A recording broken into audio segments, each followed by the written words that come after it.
আসসালামু আলাইকুম এভরিওয়ান। দেখেন আমাদের বর্ডার রেডি।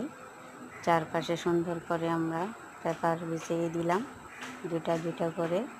পেপারগুলো এমনভাবে বিছাতে হবে যেখানে ভুসি দেখা না যায়, কারণ ভুসি দেখা গেলে বাচ্চারা ভুসিগুলো খেয়ে ফেলবে। 3 দিন পর্যন্ত এভাবে পেপারের মধ্যে রাখতে হবে।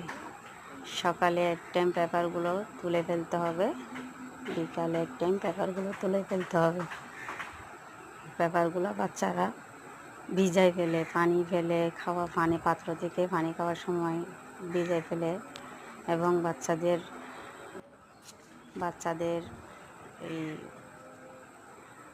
খাবার দেওয়া হয়, এগুলো থেকে পেপারগুলো ময়লা হয়ে যায়। তো পেপার একটা একটা করে পাতলা করে তুলতে হয়। তো এইভাবে আমরা বাচ্চাগুলোকে ছাড়বো।